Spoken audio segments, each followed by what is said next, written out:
Hello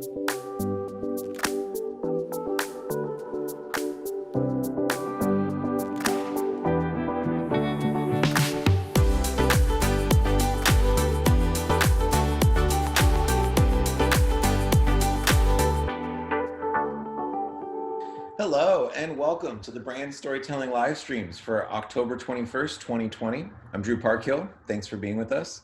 These live streams air every Wednesday, and our mission is to deliver the most timely and relevant information for our community of brands and their storytelling partners. These shows are designed for you, so please let us know how we can best serve this community by suggesting future topics and guests that would help you now as well as into the future. You can drop me a line. I'm Drew at BrandStorytelling.tv. Happy to welcome RYOT Studio from Verizon Media. Marsha Lesser will be our host for today. Hey, Marsha. Hello, thank you for having me. I think we're going to start it off with a quick clip. Let me pull that up here. Okay, so this will be our first take. 5 seconds. 4, 3. After I got out of the Marine Corps, now what? Who was I? And I had no idea. I started having nightmares. I was literally falling apart. Thank you for joining our town hall on the invisible wounds of war. High rates of our heroes are living today with depression, post-traumatic stress disorder. It's a battle. You wouldn't go into battle alone. You don't need to battle this alone. Someone said, you are eligible for Wounded Warrior Project, you need to sign up. Wounded Warrior Project taught me how to change my life. We have a number of programs to meet the warriors and their families where they are in their journey of recovery. I was just so proud of myself. It was like for the first time someone recognized something good about me. I can embrace the brokenness. And not give up on myself. If we reach one veteran today and get them help, then it was successful.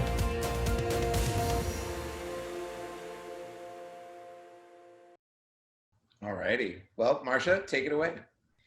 Thank you. So today we hope that you will be inspired by the mission of this project, which is to raise awareness of and to help destigmatize mental health struggles amongst veterans. We also hope that you will learn some useful tips about how to produce impactful stories during the pandemic. So joining me as panelists are Kelly Brockmeyer, Director of Public Relations and Social Media at Wounded Warrior Project, Sherry Sanderford, Public Relations Manager at Wounded Warrior Project, Kristen Martin, Senior Manager of Custom Content at Yahoo News, and Kate Moran, Producer Editor at RYOT Studio. Thank you all so much for joining today. So let's start with the genesis of this project. Kelly, I'd love if you could just share a little background for us about your organization's commitment to the issue of veterans' mental health.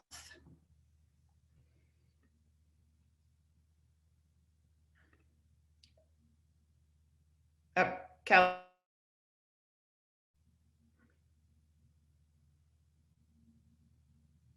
Oh, we're not getting any audio from Kelly, are we? Kelly, we can't hear you.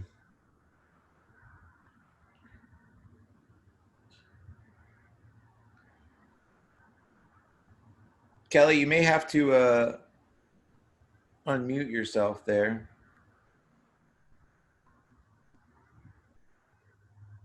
Oh no. We lost audio for Kelly. We're going to work on Kelly's audio for just a moment. Marsha, I'll be glad to dive in a little bit if you'd like and talk about, yeah, sure. I just wanted to give her the chance first to try to fix it. Kelly, feel free to jump in anywhere. So mental health is a huge issue among veterans. Each year we conduct an annual warrior survey. We just finished the 11th annual one, and it's a striking 93% of our warriors who respond say that they have experienced some sort of service-related injury, mental health type of injury, and that could be PTSD, it could be anxiety or depression. So it's a huge issue for our organization to, get the word out about mental health and just try to reduce the stigma in that space. And Sherry, we talk about making sure that our marketing is really relevant for the moment. Can you share a little bit about why you felt it was important to create these stories and put this content out into the world now? Sure. This is a crazy time for all of us, right? We've been in the midst of a pandemic since March, really earlier in the year. And the topic of mental health is one that I think, each of us can relate to in some way, shape, or form. And the topic of veteran mental health and the impacts from that, is even more telling during this time. And so, we'll get into it a little bit more when we talk about some of the details of the campaign and the time frame and all that kind of went into the thinking there. But our mission and sort of the focus within our area, and I'll let Kelly kind of jump in. Hopefully she's got her audio working, is really around generating greater public awareness of the issues. And by doing so, making veterans, injured veterans, post 9/11 veterans aware of the services and the opportunities there are to receive support for these issues. Kelly, is your audio back? I hope so. Can you hear me? Yeah. All right, good. All right. I don't know what you use. Sherry, I'm sure you covered it. So I talked highly about mental health and just why it's important to get this topic out. Okay. Did you share anything about the annual Warrior Survey? Just a little bit, but take over. Okay. Well, I think it's important because we have a really relevant survey that we do every year for all the warriors that we serve, which is greater than 100,000. I don't have the exact number readily that we serve. But of those that we serve, over 30,000 reply to this survey that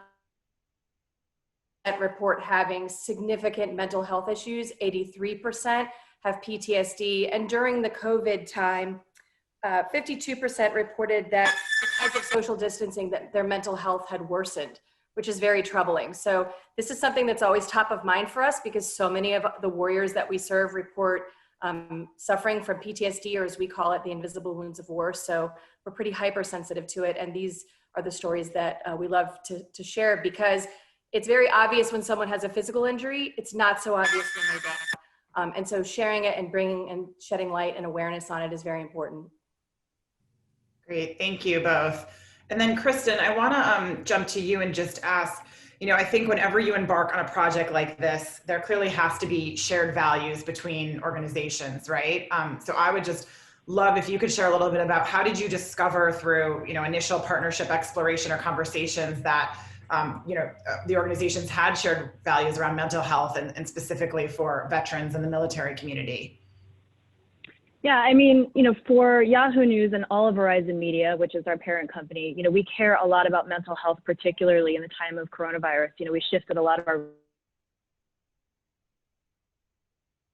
but the conversations with Sherry started well before the pandemic. And so we care about mental health in general in that regard.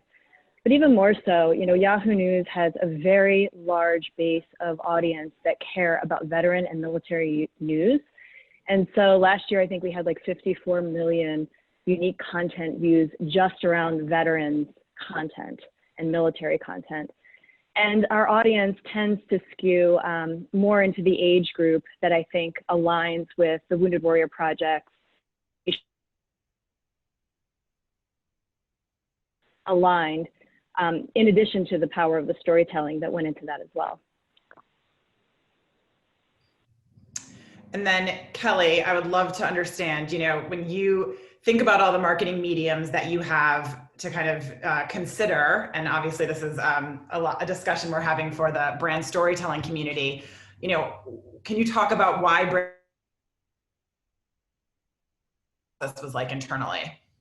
Sure. I would say as a former journalist, this is my wheelhouse, so it's kind of a go-to. Because I believe in the power of stories. And I think no matter what the medium is, that if you're not telling a story, then you're failing. And sometimes it may be in a 30-second commercial, but if it's not good and you didn't make people think or feel, then they're not going to remember. So for us, this was a natural move to do this. I think without COVID, we still would have wanted to do it. But what we were finding during COVID is that our organic reach was very, very down. And that we needed to do something to help complement it and to help raise those numbers. Because ultimately, we're an awareness arm of the organization, and if fewer people are aware of what we're doing and how we're serving, that potentially could lead to fewer donations. That would lead to fewer warriors that we could serve. I think at one point in the height of COVID, Cision said that 95% of media coverage was either Trump or COVID related, and that left 5% for us to go after, which is not very promising. And in addition, when we have partners like Yahoo, that extends our reach exponentially in a way that we could never extend it. So with or without COVID, I think these types of partnerships are really important. Did you have any roadblocks to kind of selling that sort of approach or strategy through internally, or when you shared the numbers, did that really kind of seal it for you? I think the numbers were like, go do whatever you have to do. But I think that Sherry and I are really thoughtful in, well, how are we going to do it? Because there's a lot of money that could be wasted. You could throw money at all sorts of things and they wouldn't have a lot of effect. And so we were very judicious in what are we going to do? And I think the stories that were told of the warriors, we've heard them. We hear them all the time. They fall out of the sky. But when you hear them in the way they were told, I will say we had tears.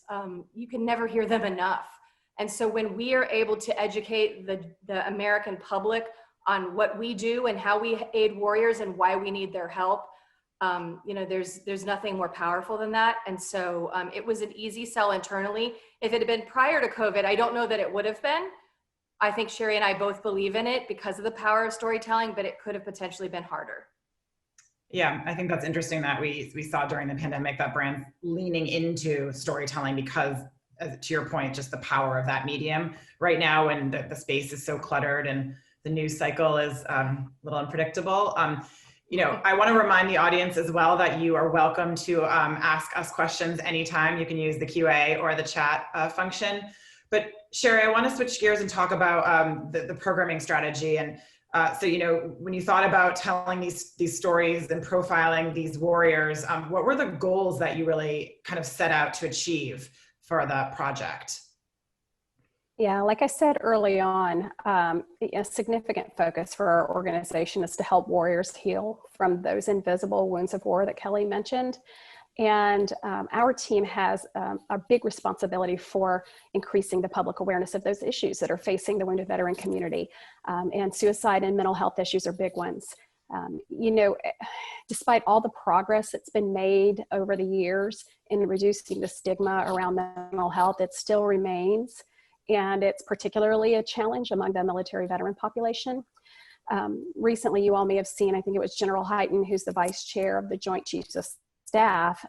He had made a public announcement that when he was heading the U.S. Strategic Command, between, I think, 2016, 2019, he had seen a psychiatrist. And the fact that that was a public announcement and news is telling.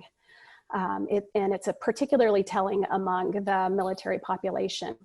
So, with that kind of as a backdrop, Kelly talked about what it took and the way that we think about getting support for something like this internally.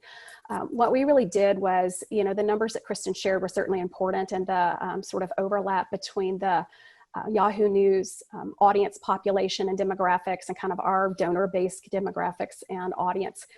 What we did from there is we really looked ahead to the fall, and September is Suicide Prevention Awareness Month, and then October is National Depression and Mental Health Screening Month.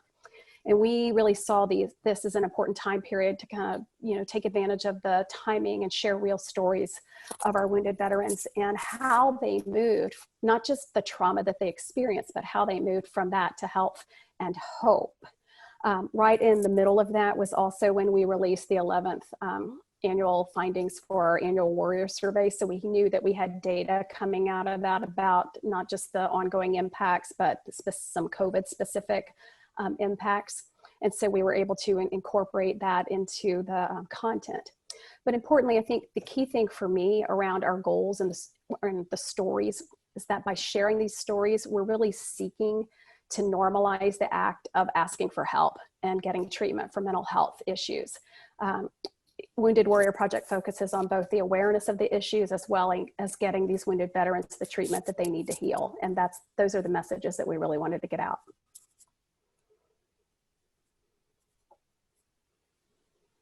Looking because we have a question that has come in. This is a good one. I'm going to save that one. That's a good one. Kristen, I want to shift to you, because Sherry talked a lot about, some of the different goals for programming wrapping around these sort of cultural moments, and also some of the goals for really destigmatizing the issue through these stories. When when you talked about those goals, how did that inform your approach for what creative formats and sort of the distribution that you really set out to create for them? Well, I mean, hearing some of the stories and hearing about their goals, but then really understanding that what this boils down to are these really powerful personal narratives from these veterans, from these wounded warriors.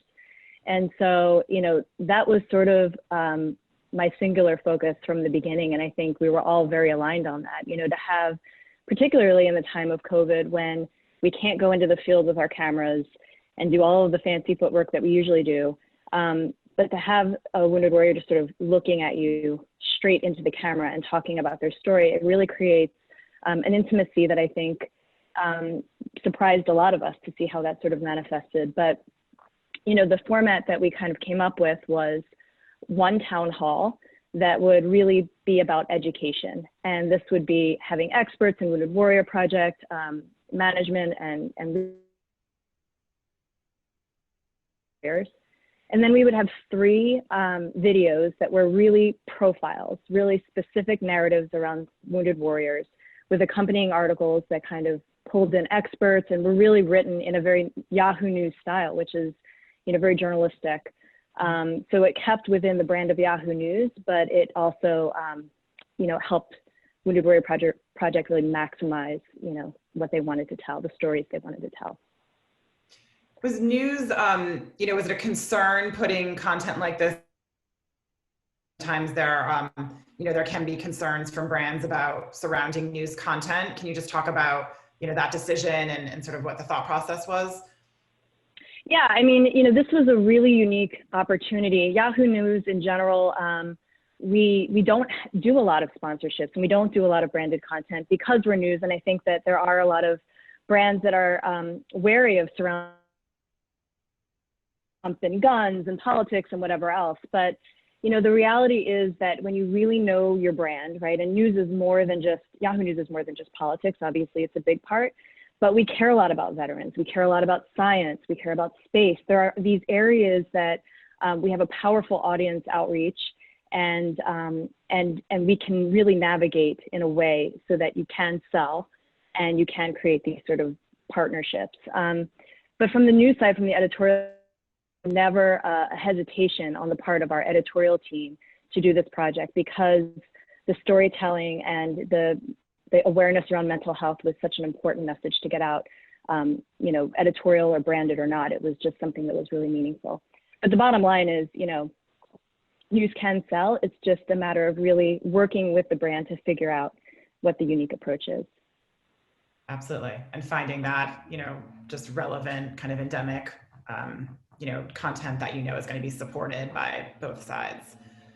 So this question that was asked, I think, is a good one to think about now that we've explained a little more about the format. So the question is, the intention behind this initiative is so important. What is the next iteration for this project, and how do you see it growing? So I think it might be interesting, you talked about, we started with a virtual town hall event and 3 profile videos. I'd be curious, like Kelly or Sherry, do you see this as almost a test and learn? Was it, let's start with 3 profile stories and see where we want to take it from there? I'll go first. I would say, we wanted to, ultimately, we wanted to, like we've said, we wanted to expose these great stories. We had no idea what it would look like. And if you watch the stories, I highly encourage, if anyone on here has not seen this, you need to go to Yahoo News, you need to click veterans, and you need to go in and you need to watch these 3 stories. And if you have time, watch the Hour Town Hall. It is wildly educational. You will be moved by the 3 stories. I think that this platform is one that we know we're going to come back to. We've talked about, we don't want these stories to go away. Somehow we need, they're evergreen. On a daily basis, the things that we hear from veterans, I also manage social media. I mean, the other night I handled a suicidal ideation. I mean, the fact that we have people that are screaming for help They don't know where to go and they don't know how to get it. And these kinds of stories are the ones that say, look, me too. You know, I was ready to kill myself. I attempted it and I didn't take my life, and there's hope to get out the other end. So we can't stop telling these kind of stories in this way or in any way. It is our charge. Thank you for that. So I want to talk a little bit more about how we actually produced this content, because we've all sort of touched on that this was a unique creative collaboration process, as we none of our teams were working in person, and nor were we working with the Warriors in person. So, you know, Sherry, maybe let's start with you, but tell us, you know, what was this remote creative collaboration process like for you? Can you just tell us sort of how you approached this from the beginning?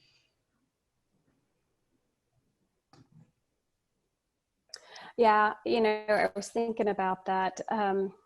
I'd say it was serious but fun. So, you know, our teams, a nod to the team, and this isn't, you know, intended to be a promo, but I really felt like the quality of the people working on this project on all sides was just top notch. I mean, we had experts who really knew their stuff, you know, in the world of mental health. We had warriors who were just real people who were willing to tell and talk about very sensitive things. And then we had, you know, creative people on both sides, I think, that really respected the stories. And I think, you know, the creative collaboration really kind of started from a mutual respect for the content and the warriors and what we were trying to do. And from there, you know, I think we really focused on, you know, kind of dealing with how would we deal with these heavy topics in a way that could resonate with the audience.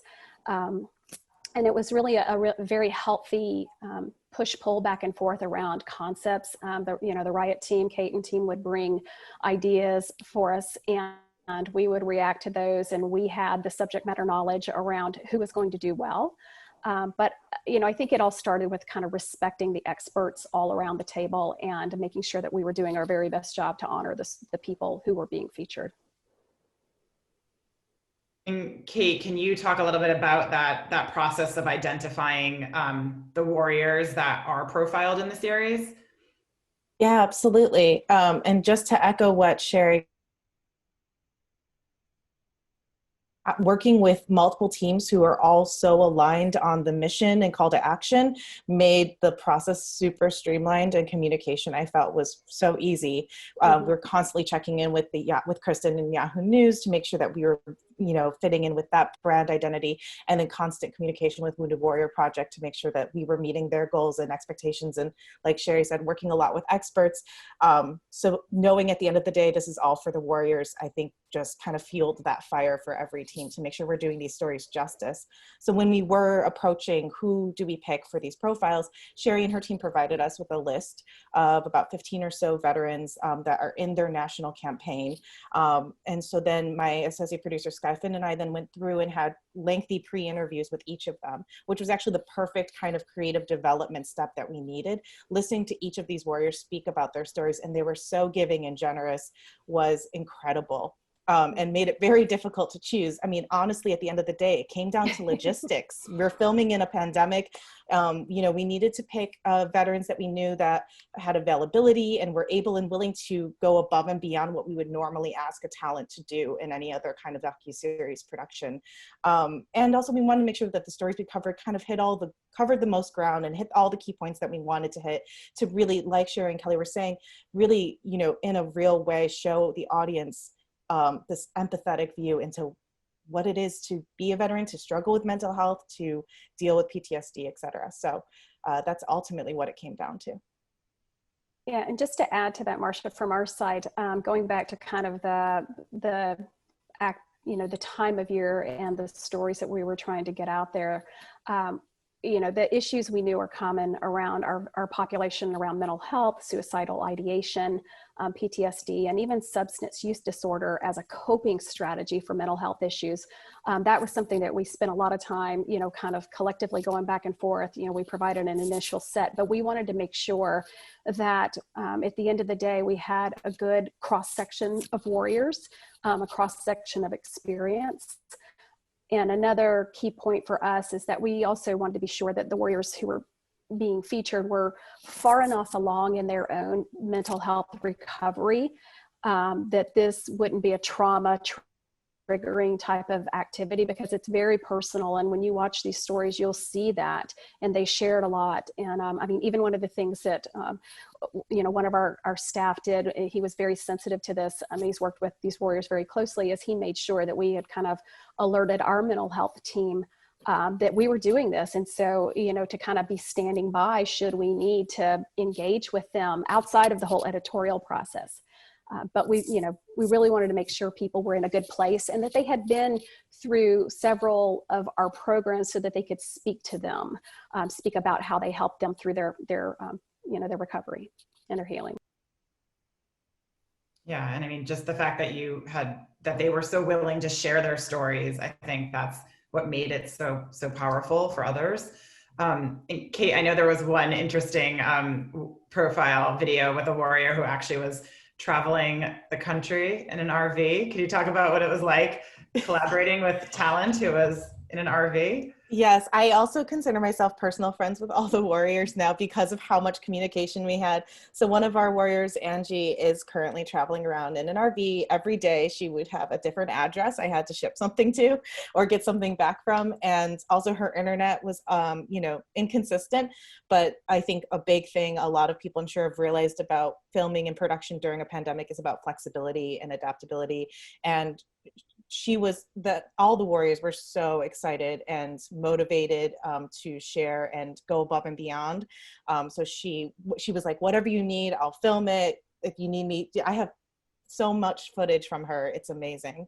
So in terms of just remote filming, we had a remote filming software that you actually can download as an app to your phone, and that would serve as both camera and video village. So we filmed the interviews like that, directing them through their phones. We had them film their own B-roll. We sent them shot lists with like stock footage examples of here's what we need. Can you show me working out at this kind of angle? And can I see you with your family doing that? And then we also had them, of course, send us photos and archival footage. And again, I think because the mission was so important, all the warriors were so behind wanting to help other fellow warriors as well. They were more than happy to just kind of, you know, really go beyond what we would normally ask any other talent. And my supervising producer, Anna Bowers, actually brings up such a good point. I think that because of these remote filming challenges, it actually really artistically served the videos in a way, like Kristen mentioned, because we were filming through a camera, through a smartphone, and I wasn't there normally sitting next to a camera like you would in a documentary, they were talking directly to the camera lens, which created such an intimate, direct kind of tone to the video. And because they were also so involved by filming their own B-roll, miking themselves up, lighting themselves, they felt more invested. They were actually telling their own stories with us, and we were just kind of helping provide that platform, versus if we were just to fly in for a day, shoot them, and then leave. I want to add to that really quick, because I just think it, you know, when you hear this and the willingness of these people, it seems like, God, that's incredible.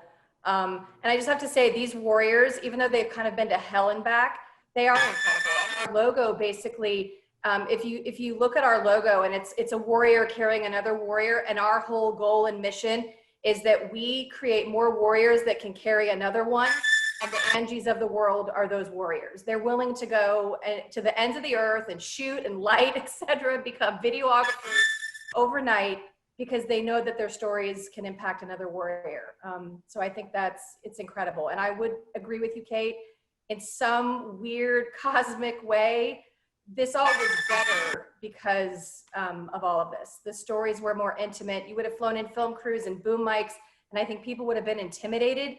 But because they were talking into a camera, I know reality TV is dirty to some people. I personally love it. It's a guilty pleasure. But I could see this being a reality show on mental health. I mean, where it moves and motivates people that like, hey, me too, I'm struggling. So beautiful job, honestly. Yeah, so it sounds like the actual limitations, if you will, from virtual production actually in a way they made this project and process better for this particular content. And the subjects were just so willing to share their stories, which was such an important piece of it. Marsha, I think we were all surprised by that. You know, I'm sure on the production side, they made it look easy and they assured us it was going to be fine. I'm sure there was, you know, sort of blood, sweat, and tears going on behind the scenes. But when we saw that original, like the raw footage, I may be skipping ahead on your agenda, but like, I mean, Kelly and I we've heard these stories. We were like tears. I mean, we had to, you know, like gather our composure to even continue on with our project planning meeting because we were like, whoa. That's what we're trying to go for. So it's good that it had that emotional reaction. So we've talked a lot about the process of the profile videos.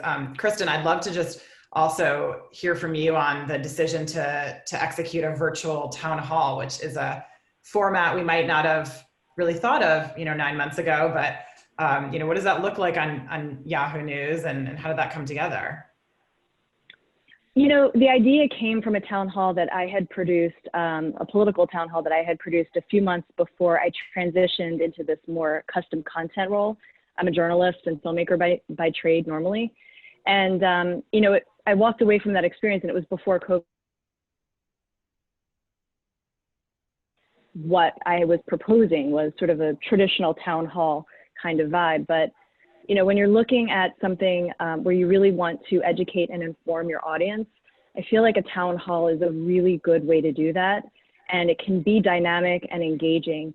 And, you know, it had never really been done in a branded sense, certainly not for Yahoo News, and I'm sensing not at all with RYOT. So I think in that way, I sort of laid a little surprise Easter egg on the lap of RYOT to then execute what I had pitched, but it came off beautifully, and it was exactly right. I mean, it was virtual, but it was still just as dynamic and informative and emotional as the original thought. So. And it's nice to see that example of a project where you could incorporate the first person storytelling with the actual kind of expert kind of QA format. I think those two things worked nicely together. You don't have to choose one or the other.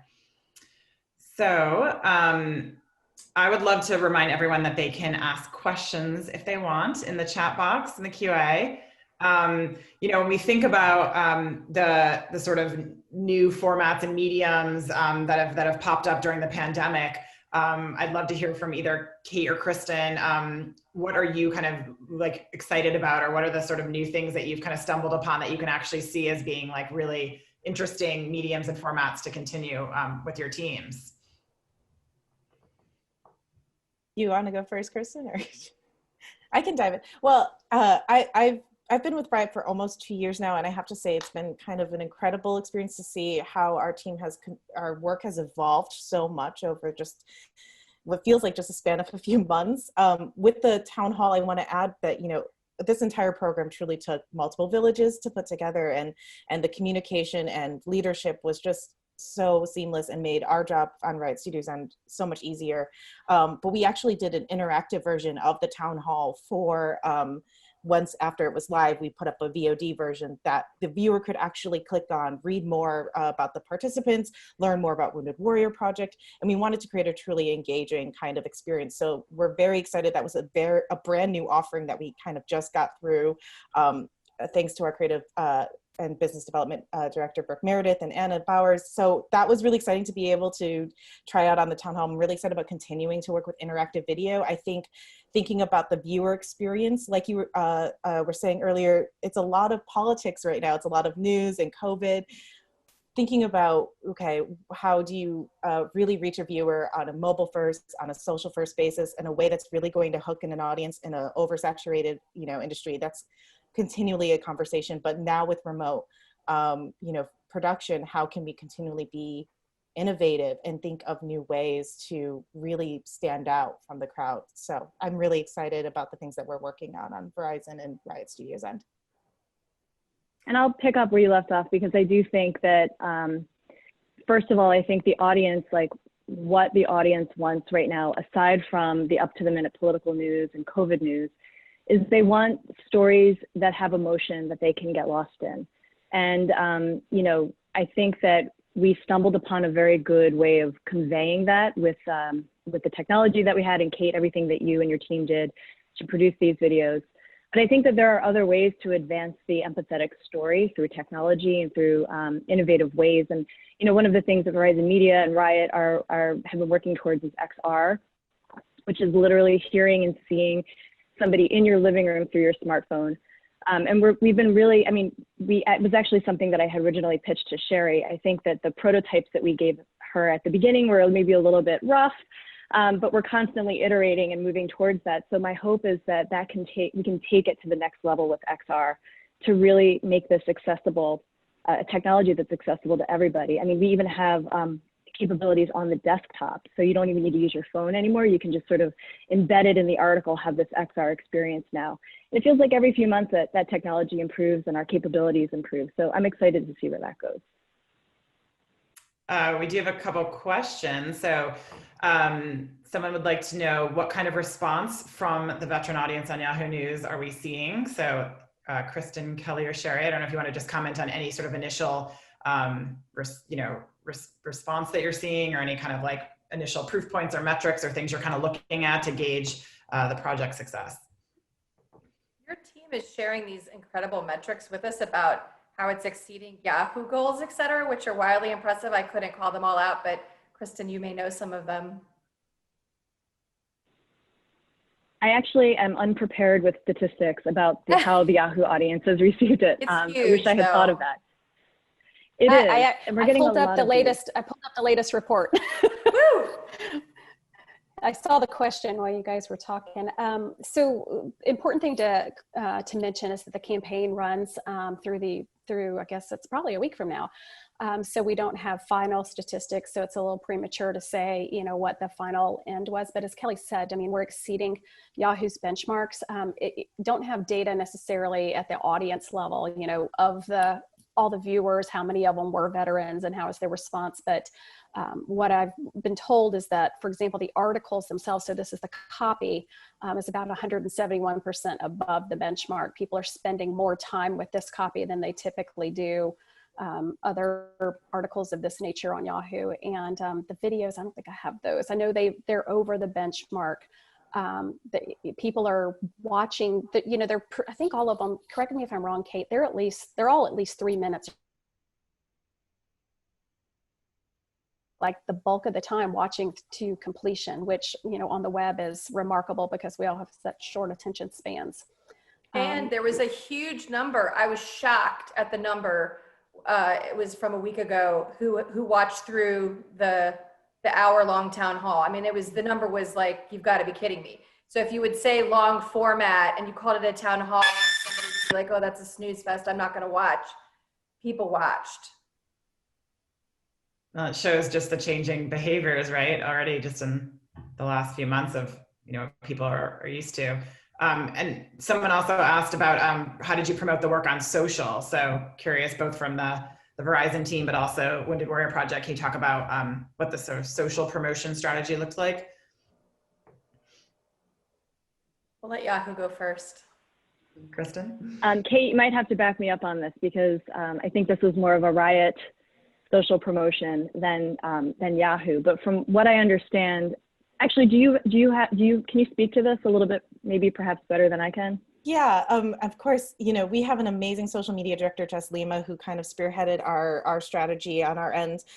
We created audiograms, which we find perform super well on social, finding, you know, really great quotes that kind of tease the video and will encourage viewers to click through to watch more.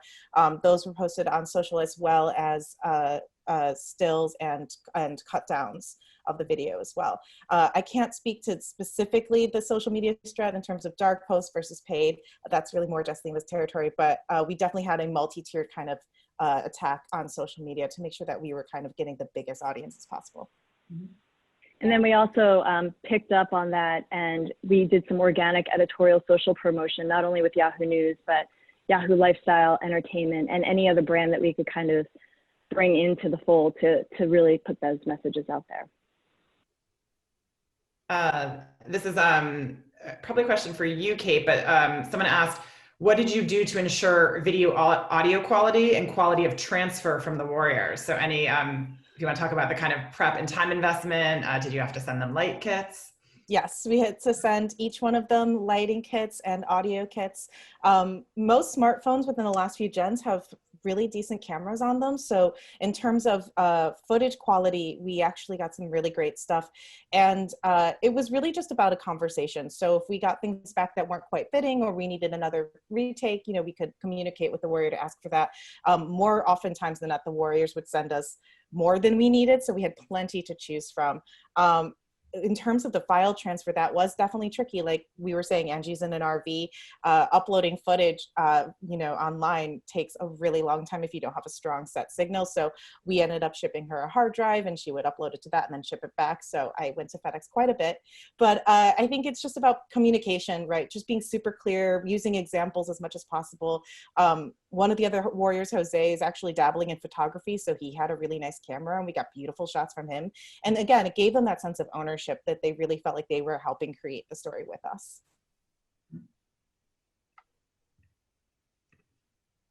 So there's a question that I can answer quickly. It's asking about the working process between RYOT and Yahoo News and that relationship. So for anyone who doesn't know, RYOT is the in-house creative shop that is owned by Verizon Media, and we produce branded content experiences for all of the Verizon Media publishers, of which Yahoo News is one. So we work hand in hand with Kristen and the editorial team to create these co-developed experiences with brands like the Wounded Warrior Project. And then there's a question I think that would be for anyone who'd like to take it. It's advice for brands who are considering programs like this, either from a content or a production perspective, which is a good question. So I think from a content perspective, I think we talked about, you know, really aligning on that mission up front of what we're trying to do. Sherry or Kelly, I don't know if you want to give some advice there. I've got a couple of thoughts. You know, and I've been asked that question by others, you know, just in general, like, you know, how do you get awareness during a time like this when it's so competitive? There have been so many issues dominating the media. And I'd say, you know, it goes back to knowing your audiences and your relevance within a particular news cycle, or I'd say that's it. Know your audiences and know how to be relevant during this cycle. I mean, for us, as we said earlier, you know, 93% of the Warriors in our population report service-related, you know, mental health type injuries, PTSD, anxiety, depression. And what we did mention is that according to our survey, nearly a third of those have reported having thoughts of suicide or related to suicide in the past 2 weeks, so suicidal ideation. But we also know that these issues are not unique to the veteran population. Suicide is the 10th leading cause of death in the US, you know. And so the things that we're talking about, while we have a very specific mission to educate, inform, create awareness for our population and generate support for it, it also matters to a broader population, and kind of figuring out that sweet spot, I think, is, you know, what matters. And that, Kristen, correct me if I'm wrong, that's really where you bring relevance, that a brand like a Yahoo News is willing to kind of, you know, go down this path of a content partnership. Definitely. And I think, you know, there's so many ways for these kind of deals or for brands and content partners to come together. Sometimes there's third parties that are relaying information. But I think, you know, what was really helpful with Wounded Warrior Project and Yahoo News is that we both kind of knew that we were interested in something, but we didn't quite know what it was going to be. And we just simply sat down and talked about it over the course of a few months and many meetings. And we just fine-tuned until we came to a place that really aligned with everyone's goals. And sometimes I think there's great value in those, you know, relationships and those conversations to really, you know, move a project forward. Particularly, I guess, when you're talking about a brand like News, which is perhaps, you know, maybe a little dicier for some brands to approach. So I do think there's something about the relationship that also helps. I would add really quickly, oh, sorry, Kate. No, go, Kelly. I'll add really quickly because I know Kate probably is going to say something similar. If you don't have great stories to tell, first of all, if you think you don't have great stories to tell, you do. I think we're fortunate enough they're falling out of the sky, and that we have, you know, Americans love veterans. So that's a lot easier hill to climb. But if you dig deep, I've worked at plenty of places where I had to really dig for the gold. We don't really have to do that here. But everybody has stories to share. It's just about finding them. Absolutely agree. I think the biggest challenge with this program was just what could we leave in? What do we have to cut out just for time? There's so much to cover, and every warrior story was incredibly multifaceted. I want to add on a production standpoint. I think what's really interesting about, COVID-19 and production during an era of pandemic is viewing challenges of remote filming and remote production as really not so much as obstacles, but creative launch pads, and utilizing, like we were talking about, these kind of formats and filming techniques to serve creatively the story and the project as well. So it's not just about bells and whistles on the surface, but really how does this, kind of interweave into the story and help tell it in a more unique and specific way that the audience is going to connect to. Well, thank you all for those thoughts. I think we're going to wrap up as we are approaching time, but just want to thank everyone for attending, and thank you for your great questions, and just thank all of you as panelists. And I think, working on this project, as I said in the beginning, has been such an honor because of the importance of sharing these stories and putting these examples and this content out in the world. It's such a meaningful cause, and we're just so honored to be working with you on it. And thank you, Drew, for giving us this platform to talk about it. Thank you, Marcia, for organizing this. And thanks to Sherry and Kelly for all the work that you're doing, and Kristen and Kate for your contributions to this project. You can check this out if you're just joining us or you happen to miss a portion of this stream. You can check it out tomorrow on our YouTube channel. You can find all of our videos at BrandStorytelling.tv. Thank you so much to everybody. Talk to you soon. Bye.